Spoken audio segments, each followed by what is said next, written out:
Hello दोस्तों, आज मैं आपको सुनाऊंगा यक्षिणी की आगे की स्टोरी जहाँ से हमने ख़त्म की थी। तो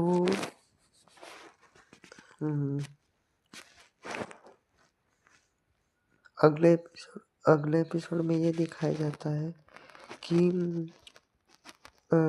वर्चस्विनी कुछ केस के रिलेटेड इन्वेस्टिगेशन कर रही होती है। मुखिया का बेटा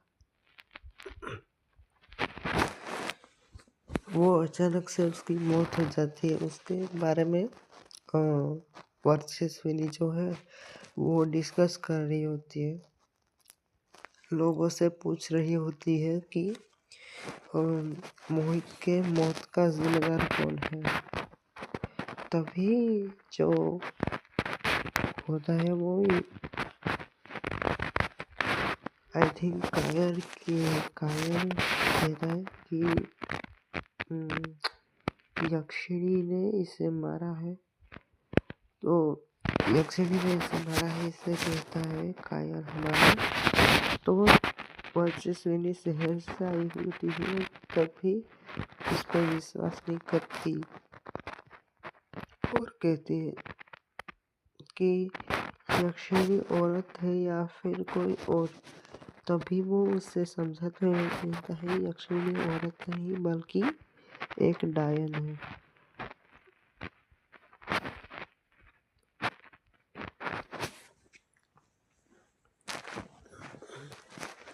फिर अगले सीन में दिखाया जाता है कि अमुदिता और रजनी दोनों बात कर रहे होते हैं एक लड़की के बारे में जिसकी दिमागी हालत थोड़ी खराब होती है। वो कमरे से बाहर निकल आती है। फिर दोनों डिस्कस कर रहे होते हैं कि इसे तो हमने कमरे में बंद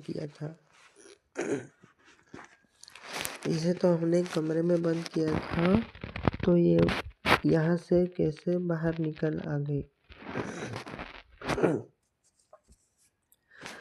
ये कहती है कि यहाँ से कैसे बाहर निकल के आ गई, तुमने दरवाज़ा लॉक नहीं किया था क्या।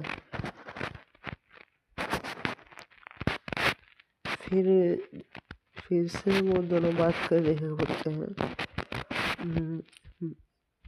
फिर जो रजनी की बेटी अमुदिता है वो कहती है मैंने इसे दवाई दी थी पर इसने खाई नहीं। फिर रजनी कहती है कि तुम एक नंबर की पागल औरत हो, पागल लड़की हो। पेशेंट को खुद दवाई खिलानी पड़ती है, वो खुद नहीं खाता। नर्स होकर भी यार तुम इतना भी दिमाग नहीं है तुम में। फिर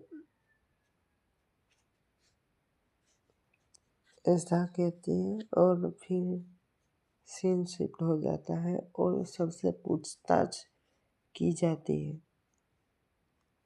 तभी हमारा जो कायर होता है वो कहता है इसे यक्षिणी ने मारा है मोहित को। फिर जो वर्चस्विनी होती है वो विश्वास नहीं करती क्योंकि वो शहर से आई होती है। फिर टाइपराइटर की बात निकलती है और यार नहीं वो बूढ़ा नहीं, हाँ टाइपराइटर की बात निकलती है कि हम जब कमरे में गई, युग और उसका दोस्त जब कमरे में जाते हैं तभी टाइपराइटर मिलता है। ऐसी वो लोग बात कर रहे होते हैं गाँव वालों के सामने। वो कह रहे होते हैं कि टाइपराइटर में अपने आप कहानी टाइप हो चुकी थी और कहानी का अगला चैप्टर था मोहित की मौत। जैसी कहानी के अंदर आदमी की मौत होती है वैसे ही मोहित की मौत हो चुकी थी। ऐसा उसे बताया जाता है।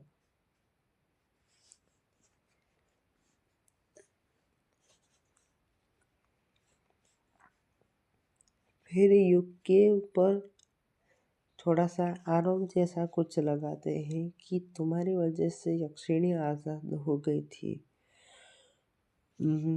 धर्मगुरु ने कितनी मुश्किल से अपनी जान देकर उसे ग्रेवियट कोठी में बंद किया था। तुम जब से आए हो तब ही यक्षिणी आज़ाद हुई है। अगर तुम ग्रेवियट कोठी में रहना चाहते थे तो यक्षिणी वाला दरवाज़ा जो था वो नहीं खोलना चाहिए था। वो खोल के तुमने गलती कर दी। अब न जाने गांव में क्या होगा, वो तो ऊपर वाला ही जाने। ऐसा उसे बताया जाता है।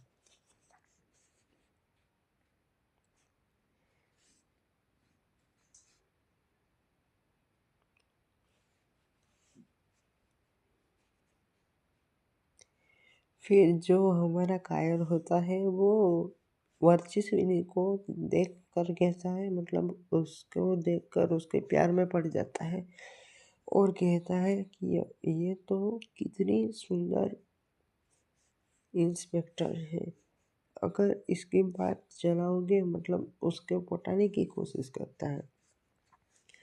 तभी एक दोस्त उसका समझाते हुए कहता है उसे कि हद में रहकर उससे प्यार की बात करो। अगर उसे पता चल गया ना तो जेल की सलाखों के पीछे तुम्हें डालने में देर नहीं करेगी।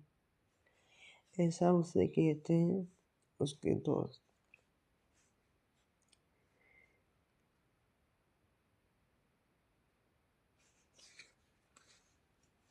तो अभी इस स्टोरी में अलग मोड़ आ चुका है।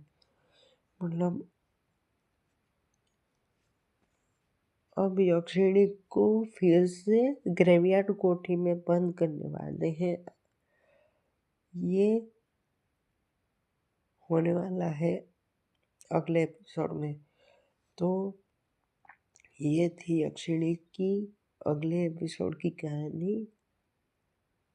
मैंने 2 एपिसोड सुने, दोनों एपिसोड आपको एक वीडियो में सुना दिए और मैं सुनूंगा तो फिर से मैं यक्षिणी स्टोरी को वापस मेरी आवाज़ में यूट्यूब पे डाल दूंगा, फिर सुन लीजिएगा आप।